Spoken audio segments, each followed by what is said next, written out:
Hello everyone, how are you all doing? I hope all of you are doing great. आज की video में हम part 4 माँ कविता की वर्कशीट को सॉल्व करने वाले हैं। यह पार्ट हमारी हिंदी पुस्तक सारंगी क्लास 2 की है। हमने इस कविता की वीडियो ऑलरेडी कवर कर ली है। अगर आपने मैं वीडियो अभी तक नहीं देखी है सो मैं डिस्क्रिप्शन बॉक्स में उसका लिंक दे दूंगी, प्लीज गो थ्रू दैट। पहले आप वह वीडियो देखिए, ये पोएम लर्न करने में आपको बहुत आसानी होगी।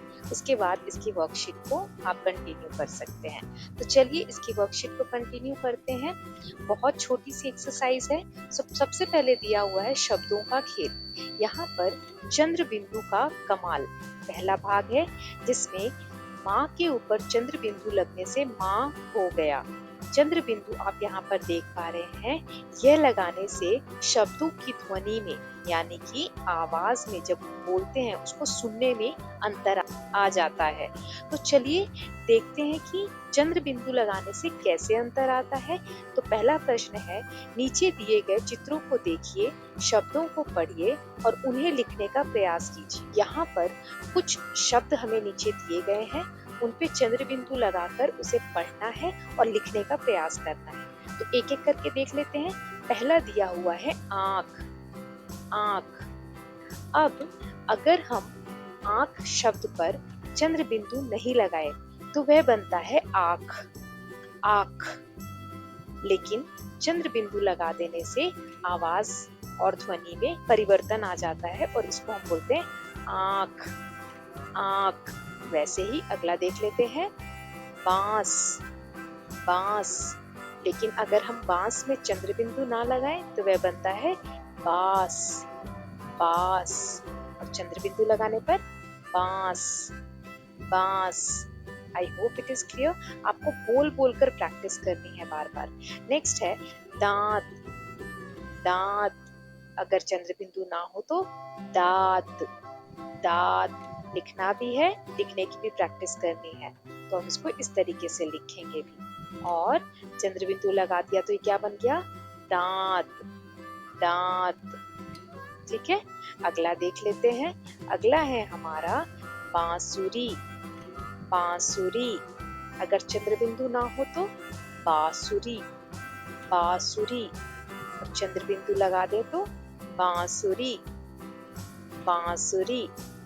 ठीक है, अगला देख लेते हैं, सांप। सांप। साथ साथ लिखने की भी प्रैक्टिस करनी है। यहाँ सिर्फ दो दो ब्लैंक्स दिए गए हैं, लेकिन आपको नोटबुक में उसको बार बार लिखना है ताकि आपकी राइटिंग इम्प्रूव हो, आपको लिखना आए।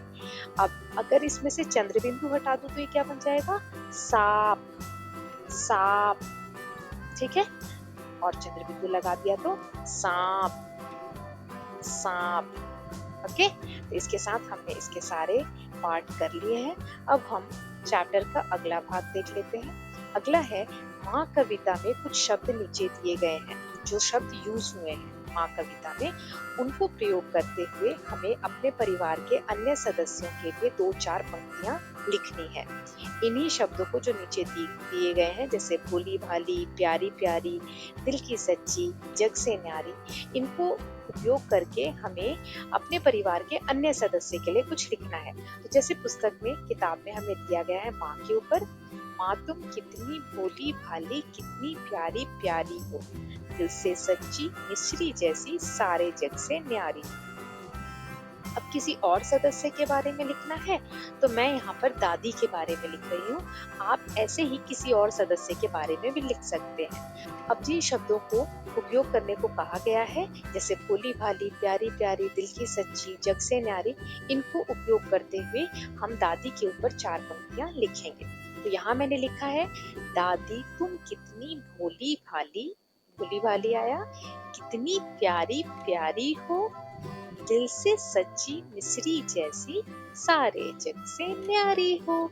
तो ऐसे मैंने दादी के लिए लिखा। एक बार और पढ़ लेते हैं, दादी तुम कितनी भोली भाली, कितनी प्यारी प्यारी हो, दिल से सच्ची, मिश्री जैसी, सारे जग से न्यारी हो। दादी तुम कितनी भोली भाली, कितनी प्यारी प्यारी हो, दिल से सच्ची मिश्री जैसी, सारे जग से न्यारी हो। इसके साथ हमने ये पार्ट कंप्लीट कर लिया है। बाकी के पार्ट की वीडियो और माँ कविता को सुनने के लिए मैंने लिंक्स डिस्क्रिप्शन बॉक्स में दे दिए हैं, आप जाकर वहां से सभी वीडियोस को देख सकते हैं। So thank you so much for watching. If you like the video please share it and subscribe the channel for more such videos.